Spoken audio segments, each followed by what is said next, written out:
तो मूवी के शुरू में एक ग्रीक हीरो जेसन के बारे में बताया जाता है, जो अपने टाइम का सबसे बड़ा एक्सप्लोरर था।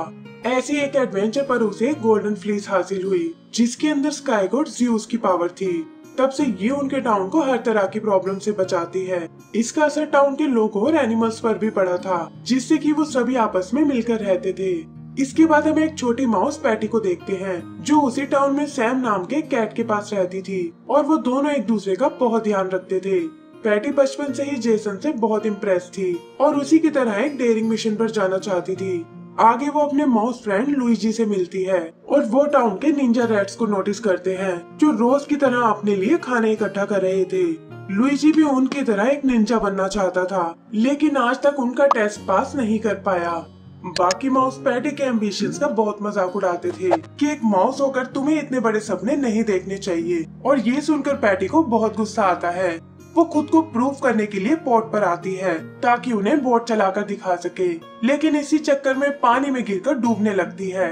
तब सैम उसे बचाकर वापस बोट पर लेकर आता है और समझाता है कि तुम्हारे अलावा मेरा यहाँ कोई नहीं है और मैं तुम्हें इस तरह खुद को खतरे में नहीं डालने दूंगा। पैटी अपने फेलियर से बहुत दुखी थी, लेकिन सैम उसे विश्वास दिलाता है कि वो यहाँ रहकर भी ढेर सारे एडवेंचर कर सकते हैं। फिर वो पैटी को अपने प्लान्स के बारे में बताता है कि कैसे उसका सपना एक थिएटर शुरू करने का है और पैटी इसमें उसकी मदद कर सकती है। तभी लुइजी आकर बताता है कि टाउन के लोगों ने ज़्यूस का एक स्टैचू बनाया है ताकि गोल्डन फ्लीस के लिए उसका शुक्रिया अदा कर सके, और इसे खुद जेसन रिवील करेगा। फिर वो उसे एक लॉटरी टिकट देता है, जिसे जीतने पर वो वर्ल्ड ट्रिप पर जा सकेगी। लेकिन सैम कहता है कि टाउन के बाहर की दुनिया बहुत ही खतरनाक है और तुम वहाँ सरवाइव नहीं कर पाओगी। इसके बाद हम जेसन को देखते हैं, जो कि अब बहुत बूढ़ा हो चुका था, और वो लोग ज़्यूस के स्टैचू को रिवील करते हैं। ज़्यूस भी हेवन से ये सब देख रहा था। वो बहुत प्राउड फील करता है और कहता है कि मैं शायद इन लोगों का सबसे फेवरेट गॉड हूँ। पर पास ही खड़े पोसाइडन को ये बात बिल्कुल अच्छी नहीं लगती। वो कहता है कि ये एक कोस्टल टाउन है जो बिना मेरे समुद्र के सर्वाइव नहीं कर सकता, लेकिन फिर भी इन लोगों ने मेरी कोई कदर नहीं की और अब मैं इन्हें एक अच्छा सबक सिखाऊंगा। उधर सैम देखता है कि पैटी वर्ल्ड ट्रिप जीत चुकी है, लेकिन वो उसे टाउन से बाहर नहीं जाने देना चाहता था, इसीलिए लॉटरी दिखाकर टिकट को अपने पास छुपा लेता है और पैटी से कहता है कि इस बार भी वो लॉटरी नहीं जीत सकी। तभी उन्हें बाहर कुछ हलचल सुनाई देती है और पता चलता है कि उनसे मिलने पोसाइडन वहाँ आया है, जो टाउन के लोगों से बहुत नाराज है। सबसे पहले वो उस गोल्डन फ्लीस को निकालता है, जिससे टाउन की प्रोटेक्शन खत्म हो जाती है और वहाँ अचानक से काले बादल छा जाते हैं। वो कहता है कि अकेले ज़्यूस का स्टैचू बनाकर तुमने बिल्कुल अच्छा नहीं किया, क्योंकि मैं भी तुम्हारे लिए उतना ही इम्पोर्टेंट हूँ। फिर वो उन्हें 7 दिन का वक्त देता है कि अगर तब तक मेरा स्टैचू नहीं बना तो ये सुनामी इस टाउन को नष्ट कर देगी, लेकिन स्टैचू के हाथ में एक चमकता हुआ ट्राइडेंट होना चाहिए, ठीक ज़्यूस के बोल्ट की तरह। ये कहकर वो वहाँ से चला जाता है। सभी लोग इस बात से बहुत परेशान थे कि स्टैचू तो बन जाएगा, लेकिन चमकता हुआ ट्राइडेंट वो कहाँ से लेकर आएंगे। तब पैटी भागकर एक मैप निकाल कर लाती है, जिस पर एक ऐसे आइलैंड का नक्शा था जहाँ उन्हें ट्राइडेंट की शेप का क्रिस्टल मिल सकता है। सैम को इस नक्शे पर बिल्कुल यकीन नहीं था, लेकिन चीकूस नाम का बर्ड बताता है कि वो इस आइलैंड के बारे में सुन चुका है, जो खतरनाक तो है लेकिन खजाने से भरा हुआ है। वो इस मैप को जेसन तक पहुंचाते हैं, जो अनाउंस करता है कि वो अपनी पुरानी टीम के साथ इस क्रिस्टल को लेने जाएगा और तब तक टाउन के लोग उस स्टैचू को कंप्लीट करेंगे। पर इसमें एक बहुत बड़ी प्रॉब्लम थी कि जेसन की पुरानी टीम में अब कोई जिंदा नहीं था, और ये सुनकर पैटी तुरंत म्यूजियम की ओर जाती है, जहाँ एक मैजिकल ड्रैगन का दांत रखा हुआ था। वो बताती है कि इसका पाउडर कुछ दिनों के लिए मुर्दों को जिंदा रख सकता है। उनका ये प्लान कामयाब हो जाता है, लेकिन जेसन की तरह उसकी टीम भी काफी बूढ़ी हो चुकी थी और वो किसी भी तरह 7 दिनों में इस मिशन को पूरा नहीं कर सकते थे। यहाँ चिकोस को पता चलता है कि पैटी ने बुक्स को पढ़कर बहुत सी नॉलेज हासिल की है, जिसमें कि शिप चलाना भी शामिल है, और वो जबरदस्ती उसे इस मिशन का पार्ट बना लेता है। सैम भी ये देखकर शिप पर आ गया था, क्योंकि वो पैटी को अकेला नहीं छोड़ना चाहता था। जल्द ही उनका शिप निकल पड़ता है और लोग इस मिशन के लिए जेसन को गुड लक बोलते हैं। सैम रास्ते में उसे फिर समझाता है कि उन्हें इस बोट से उतर जाना चाहिए, लेकिन पैटी कहती है कि ये उसका हीरो बनने का मौका है और वो इसे वेस्ट नहीं होने देगी। आगे उनका सामना एक तूफान से होता है और पता चलता है कि ज़्यूस हेवन से उनके लिए मुसीबत खड़ी कर रहा है ताकि वो पोसाइडन का स्टैचू ना बना पाए। वो उन पर एक मॉन्स्टर छोड़ना चाहता था, लेकिन उसकी वाइफ उसे ऐसा नहीं करने देती और कहती है कि उन्हें अपने टाउन को बचाने का मौका मिलना चाहिए। पर फिर हम देखते हैं कि ज़्यूस एक क्रैकन को पहले ही छोड़ चुका था और वो उनके शिप पर अटैक कर देता है, लेकिन पैटी अपनी नॉलेज और हिम्मत से किसी तरह उसे शांत कर लेती है और वो लोग उससे बच निकलते हैं। यही पैटी की नजर सैम से गिरी उस टिकट पर जाती है और वो समझ जाती है कि सैम ने लॉटरी जीतने के बारे में उससे झूठ बोला था। सैम उसे समझाने की बहुत कोशिश करता है कि ये सब मैंने तुम्हारे भले के लिए किया है, लेकिन पैटी उससे नाराज हो चुकी थी और एक सेल बनाकर शिप को आगे ले जाती है। फिर एक टाउन में वो बोट को ठीक कराने रुकते हैं, जहाँ पैटी सैम से कहती है कि तुम्हें शायद यहीं उतर जाना चाहिए क्योंकि शुरू से तुम यही चाहते थे। फिर वो सैम को वहीं छोड़कर निकल पड़ते हैं और पैटी कहती है कि अब मैं अपनी काबिलियत प्रूफ करके ही रहूंगी। जल्दी ही वो उस आइलैंड तक पहुंच जाते हैं, लेकिन वहाँ एक रोबोट हिल से उन पर पत्थर फेंकने लगता है। बचने के लिए वो एक गुफा में आ गए थे और देखते हैं कि कुछ जायंट स्कॉर्पियन भी उस रोबोट से छुपने की कोशिश कर रहे हैं। फिर वो जेसन और उसकी टीम के साथ उस क्रिस्टल को ढूंढने जाते हैं और चिकोस नोटिस करता है कि जंगल में कुछ अजीब से पेड़ हैं। पैटी बताती है कि ये सब असल में साइक्लोप मॉन्स्टर्स हैं, जो सिर्फ रात को ही बाहर निकलते हैं क्योंकि सनलाइट को छूते ही इनका शरीर पेड़ में बदल जाता है।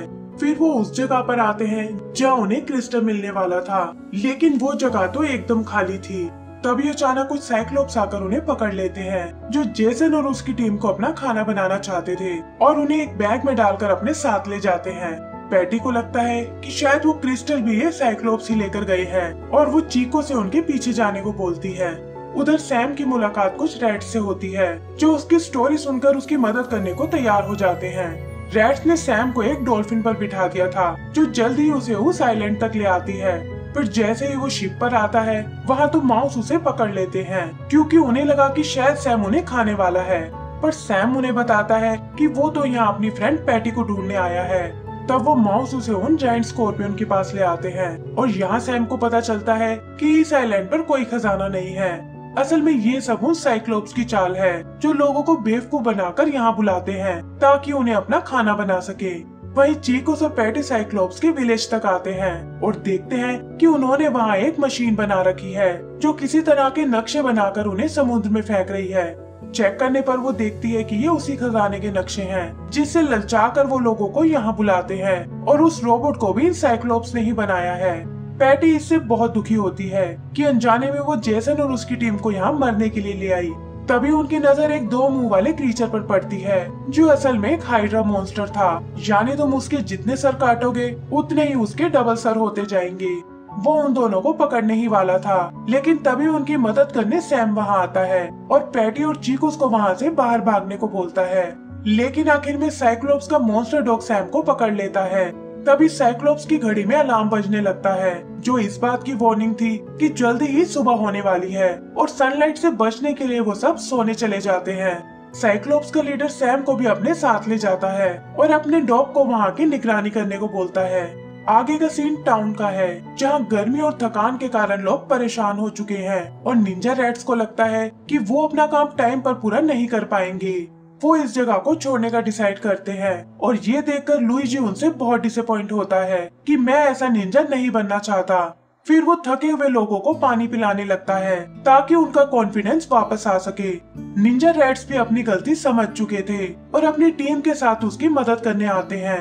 टाउन के बर्ड्स भी उनका साथ दे रहे थे, जिससे जल्दी ही लोगों की थकान दूर हो जाती है और वो एक बार फिर उस स्टैचू को कंप्लीट करने लगते हैं। अगला सीन साइक्लोप्स के विलेज का है, जहाँ चीकोस उस डॉग का ध्यान भटकाता है और पैटी एक टूटी हुई खिड़की से सैम को बचाने के लिए साइक्लोप के घर के अंदर चली जाती है। वहाँ वो सैम से माफी मांगती है कि मुझे तुम्हारी बात मान लेनी चाहिए थी और ये सारी प्रॉब्लम मेरी वजह से हुई है। सैम भी अपनी सेल्फिशनेस के लिए उससे सॉरी बोलता है और कहता है कि मैं भी आगे से तुम्हारी फीलिंग्स का पूरा ध्यान रखूंगा। फिर वो किसी तरह वहाँ से बाहर निकलते हैं और देखते हैं कि जेसन ने लॉक खोलने के चक्कर में एक एक करके अपनी मम्मी फ्रेंड्स को बाहर निकाल लिया है।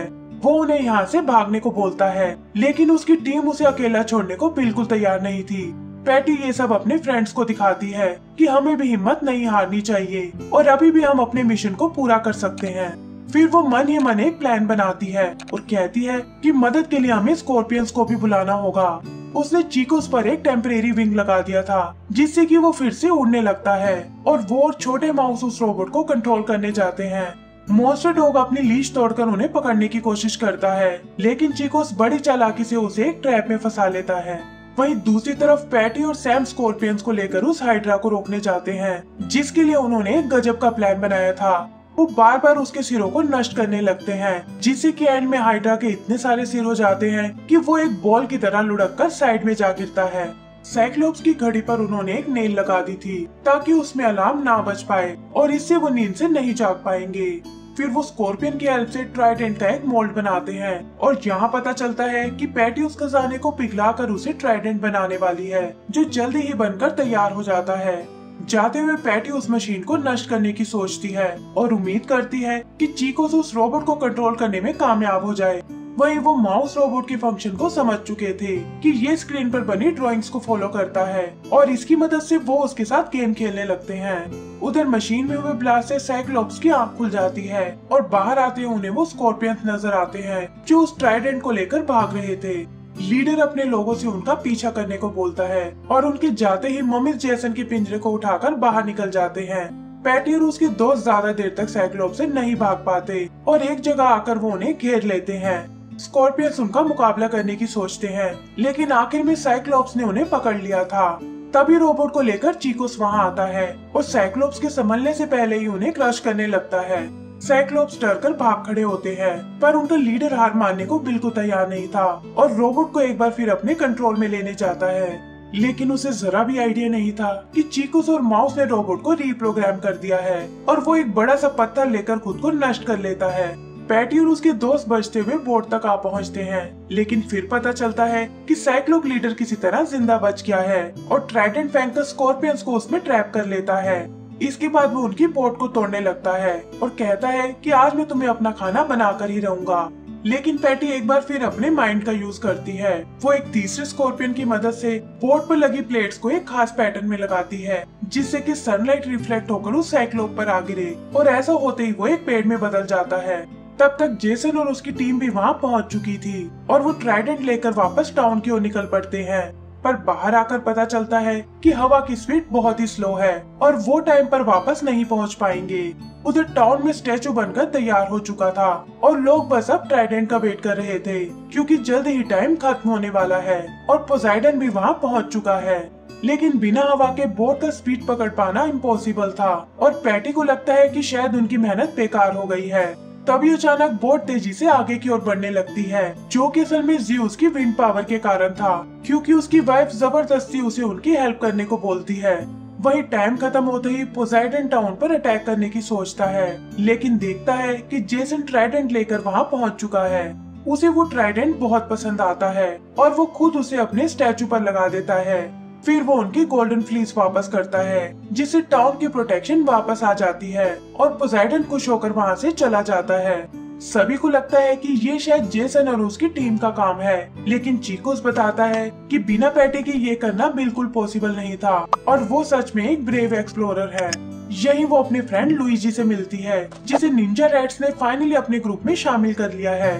फिर रैट्स पैटी को उसका नया टिकट देते हैं ताकि वो अपने वर्ल्ड ट्रिप पर जा सके और सैम को भी इससे कोई प्रॉब्लम नहीं होती, जो अपने थिएटर में सबको उसके किस्से सुना रहा था। जेसन भी अपने मम्मी फ्रेंड्स को अलविदा बोलता है और वो सब वापस अपनी कब्र में चले जाते हैं। एंड सीन में पैटी अपने वर्ल्ड ट्रिप पर निकलती है, जहाँ सैम, चिकोस और वो माउस भी उसे ज्वाइन करने का डिसाइड करते हैं और इसी के साथ हमारी ये मूवी खत्म हो जाती है।